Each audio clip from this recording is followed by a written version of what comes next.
Alright guys, thanks for tuning in.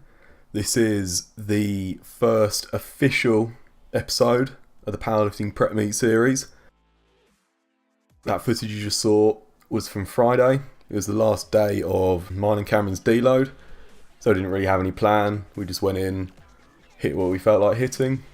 I worked up to an easy 1 rep max on front squats. Turned out to be probably an RPE 8 or so at 140 kilos. Probably could have got another 1 or 2 reps if I'd really grinded it, but didn't feel like that. And Cameron just hit some nice easy triples at 120 kilos using his competition low bar stance. So this is the first day of my 12 weeks of programming leading up to my next meet at the end of July. Really excited to get in the gym today. I haven't lifted hard for probably a week and a half. This meet coming up, I'm hoping to hit about a 540 kilogram total. So that puts me right at about 1,200 pounds nearly.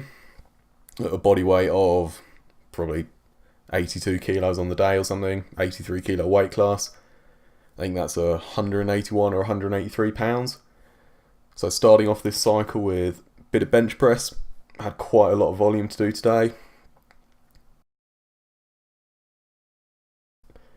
Rep scheme was 5 triples at 85 kilos, so not too heavy, followed by 4 sets of 6 at 75, just getting a little bit of volume in.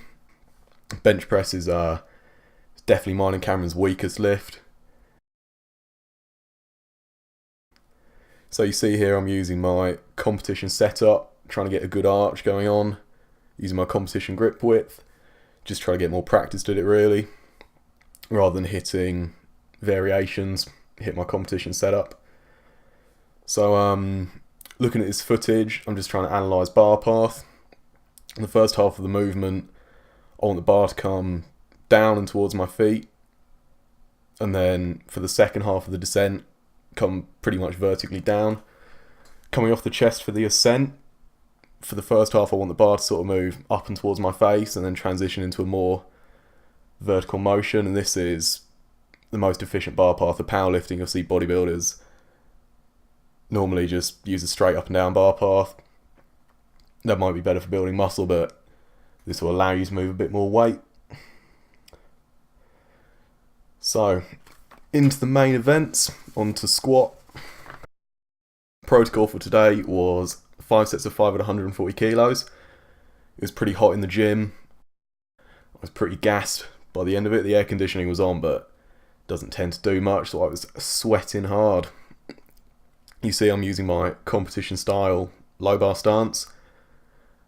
I'm 12 weeks out from my meet when this was filmed, so I'm thinking about throwing in a bit of variation, maybe some front squats on top of my program volume, maybe some high bar pull squats.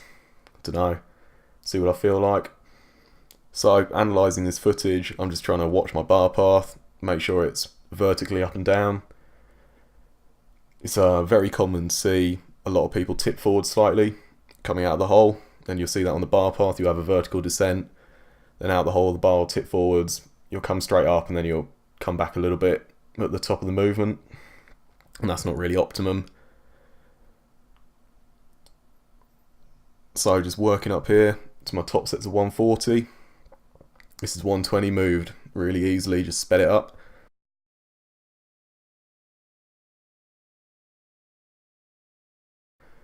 And what I'm showing here is my first set of 5 at 140, just showing my setup, wedging in that low bar position. You'll see the consistency of all of these setups, just trying to keep every variable the same, control everything.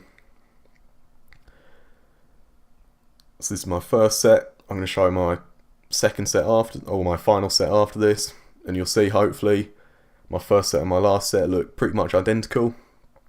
So yeah, I'm not really trying to grind, I'm trying to keep everything consistent and smooth. And that's pretty much it for today. So if you want to see the rest of the series, stay tuned. I've got heavy deadlifts on Wednesday, and I think some heavier squats on Friday. So hit subscribe, hit comment, tell us what you want to see. And make sure you stay tuned for plenty more powerlifting content from myself and Cameron. Peace out.